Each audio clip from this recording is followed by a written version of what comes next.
નમસ્કાર મિત્રો, આજે આપણે જઈ રહ્યા છીએ ગુજરાતના એક એવા ગામમાં જ્યાં રાત્રે 12 પછી કોઈ માણસ બહાર નીકળતો નથી. કહે છે કે ત્યાં એક કિલ્લો છે જે 200 વર્ષથી બંધ છે, પણ દર પૂર્ણિમાએ ત્યાં દીવો બળે છે અને સાંભળાય છે એક સ્ત્રીની રડવાની અવાજ. આ છે ચંદ્રપુરના શાપિત કિલ્લાની કહાની. ચંદ્રપુર ગામ ક્યારેક ખૂબ સમૃદ્ધ હતું. 18મી સદીમાં અહીં રાજ કરતો હતો રાજા વિક્રમસિંહ. કિલ્લો ખૂબ વિશાળ હતો. 7 દરવાજા, ગુપ્ત સુરંગો અને એક રહસ્યમય કોઠાર. રાજા વિક્રમસિંહ ખૂબ કઠોર અને શંકાશીલ સ્વભાવનો હતો. કહે છે કે તેને પોતાની રાણી દેવયાની પર શંકા હતી. એક રાત્રે રાજાએ રાણીને કિલ્લાના નીચેના તળિયે બંધ કરી દીધી અને થોડા દિવસોમાં જ રાણી ગાયબ થઈ ગઈ. લોકો કહે છે તે મરી ગઈ, પણ શરીર ક્યારે મળ્યું નહીં.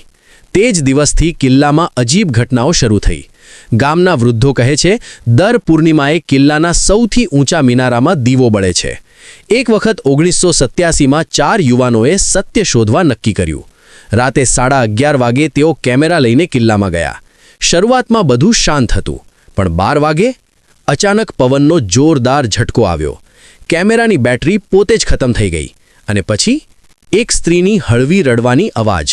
4માંથી એક યુવક અમિત અચાનક બેભાન પડી ગયો. જ્યારે સવારે તેઓ જાગ્યા, અમિત ગાયબ હતો. તે ક્યારેય પાછો મળ્યો નહીં. 2015માં અમદાવાદની પત્રકાર આરતી શાહે આ રહસ્ય પર સ્ટોરી કરવાનું નક્કી કર્યું. તે વૈજ્ઞાનિક દૃષ્ટિકોણથી તપાસ કરવા માંગતી હતી. તે પોતાની ટીમ સાથે કિલ્લામાં ગઈ. Night vision camera, voice recorder, EMF meter લઈને. રાત્રે 12:07 EMF મીટર અચાનક ખૂબ ઝડપથી બીપ કરવા લાગ્યું. રેકોર્ડરમાં એક અવાજ કેદ થયો, મને છોડો. પરંતુ આસપાસ કોઈ નહોતું. આરતી ખૂબ ડરી ગઈ, પણ તે ભાગી નહીં. તે નીચેના તળિયે ગઈ, જ્યાં રાણી બંધ હતી એવી વાત હતી. ત્યાં દિવાલ પર નખથી લખેલું હતું, સત્ય બહાર આવશે. આરતીની સ્ટોરી ક્યારેય પ્રકાશિત નહીં થઈ, કેમ કે તે સ્ટોરી સબમિટ કર્યા પછી એક અઠવાડિયામાં આરતીનું કાર એક્સિડન્ટમાં મૃત્યુ થયું. લોકો કહે છે એ અકસ્માત નહોતો. શું આ ખરેખર આત્માની કહાની છે કે પછી કોઈ ગુપ્ત સત્ય છુપાવવામાં આવી રહ્યું છે? કેટલાક લોકો માને છે કે કિલ્લાના નીચે ખજાનો છુપાયેલો છે અને લોકોને ડરાવીને દૂર રાખવામાં આવે છે. બીજી થિયરી કહે છે કિલ્લાના તળિયે ઝેરી ગેસ ભરાયેલો છે જેનાથી લોકો બેભાન થાય છે. પણ પછી દીવો કોણ બળાવે છે અને રડવાની અવાજ કોણ કરે છે? 2023માં એક યુટ્યુબરે લાઈવ સ્ટ્રીમ કરી કિલ્લામાં જવાનું નક્કી કર્યું.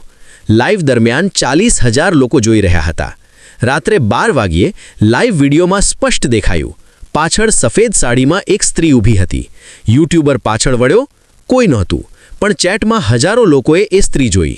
અચાનક લાઈવ બંધ થઈ ગયું. આજ સુધી એ યુટ્યુબરનું ચેનલ બંધ છે.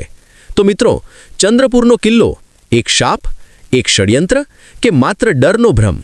જો તમે ક્યારેય ચંદ્રપુર જશો તો યાદ રાખજો, પૂર્ણિમાની રાત્રે 12 પછી પાછળ વળીને ક્યારેય ન જોતા, કારણ કે કોઈક તમને જોઈ રહ્યું હોઈ શકે છે.